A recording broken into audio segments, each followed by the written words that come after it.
Good. Like all the men were in suits all the time or nice clothes. And I was just like, oh, I kind of wish that, I mean, not that I dress like that myself, but. Yeah, I mean, you're a perfect example of how high class dressing is helpful. No, but I agree with you. I think there was something really pretty in that and like seeing the Hollywood glamour of that time and like the shine and the dazzle of it. Yeah. I mean, it definitely captured the feel of the 50s and Hollywood glamour of sorts to it that was there. Yeah. I mean, the other part that I thought was interesting in this was that Kim Basinger's character is from Bisbee, Arizona. And she's like, I'm going to go make a dress shop in Bisbee. I'm like, Bisbee, have you ever been to Bisbee? No, but I thought the same thing when she said it. Yeah. I was like, you're going to go from living in Los Angeles and being with celebrities and council members and whatever to owning a dress shop in Bisbee? I was like, who wrote this? Because clearly they have been to Bisbee, but they should also know that no dress shop would be successful in Bisbee. Well, she did say that Bisbee needs a little glam. A little? Like, Bisbee has no glam. If you go to Bisbee, you're there to see the donkey. I don't even know what you're talking about, but tons of donkeys that are wild that just roam around Bisbee. Oh, burros? Yeah. Oh, I would like to go to Bisbee. But it's I'll wear my finest dress. It's like old buildings that are made to look like old Western type buildings and stuff. It's like gift shoppy of sorts and like food restaurant, but nothing like, oh my God, the food is amazing. Yeah. It's not got anything anyone. Why were you in Bisbee? Oh, well, we used to live in our RV for like a year and traveling the country. So one of the stops that we had was along the Nevada-Arizona border in, I can't think of the name of it right now, but it was a little casino town there. We had the RV there parked and we took a day trip out to Bisbee to go see the donkeys. Okay. Yeah. Because I would imagine not many people make a point of getting to Bisbee. No. But that part I thought was interesting because whoever wrote La La Land, remember she went to the library in... The what? The library. Stop making fun of me. And that was in that little town of Boulder, or not Boulder, it's... somewhere in Las Vegas. Yeah, it's outside of Las Vegas. Yeah. And I just thought those are two random, like... People are making those choices for like a reason. Somebody made them for a reason. I was just like, who made this and why? Why did you pick Bisbee, Arizona? That was interesting. Yeah. It was an okay movie.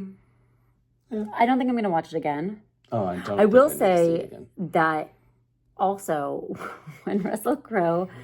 So, okay. Our next movie, just so you know, is going to be Smile 2, which is a horror film. And it's current. Mm-hmm.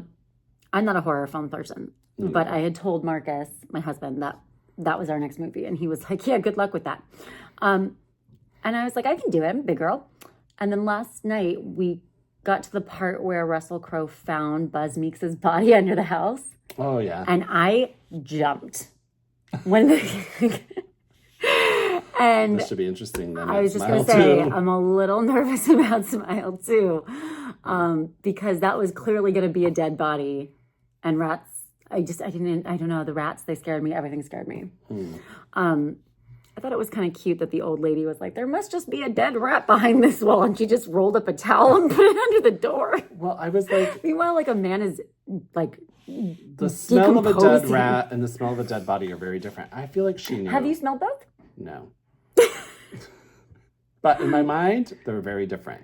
I take that back. I probably have smelled like a dead rat. Or You've driven by someone and you're like, ooh, something is dead, right? But you think she knew there was a decomposing body under her house? I think she had to know something. Like, she went out of her way for that towel and the door and all that. But she didn't want to smell and she was like, don't go back there. There's, like, I don't know. I feel like she knew something, but she didn't I kept also thinking what was going to happen is that Russell Crowe was going to go down the stairs and then she was going to, like, slam the door shut. Yeah. And then it would be, like, the whole story is, like, Russell Crowe can't get out and he's stuck down there with the dead body. Right. Like, she's a killer. Yeah, like, she was the killer. She could put him down in the well and put lotion down there for him. Maybe, like... Why does that... I'm sorry, what happens to well with lotion? Lamb. Oh. So she's like... Put the lotion in the basket. Oh, I was like, what happens in a well with lotion? Yeah, I thought it was good. I'm excited for Smile 2, though. I'm not excited. Like, I'm not excited.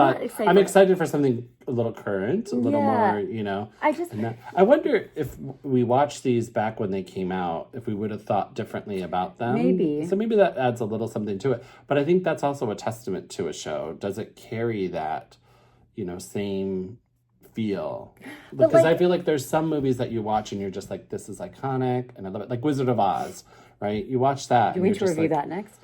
No, we don't need to review that. But I loved The Wizard of Oz. I can't wait for Wicked to come out. But there's something about The Wizard of Oz that is like very iconic. You watch it every time, and even though it's very dated in a sense, it's still good. Mary Poppins, yeah. And like Mary Poppins for sure. Yeah.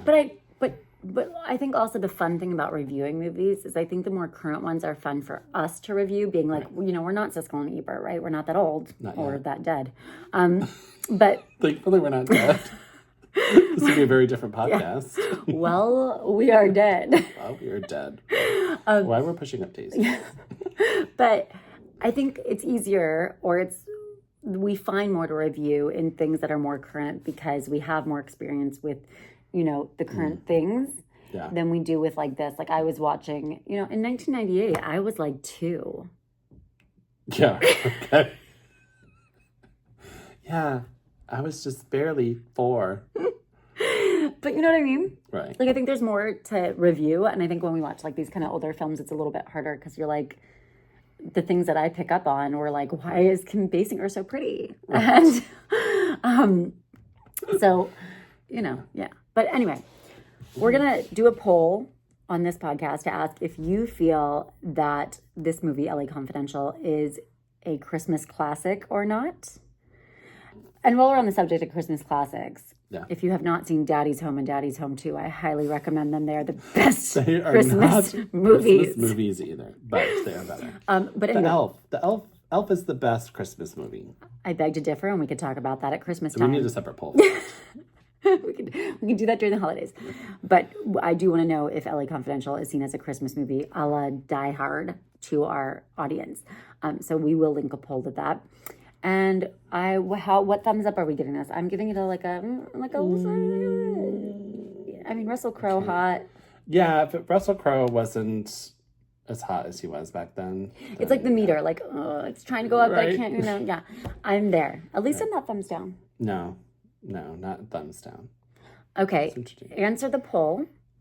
And join us next week for While We Are Working, and we will be covering Smile 2, which we are actually going to see in a theater together and then not talk about it until we do this.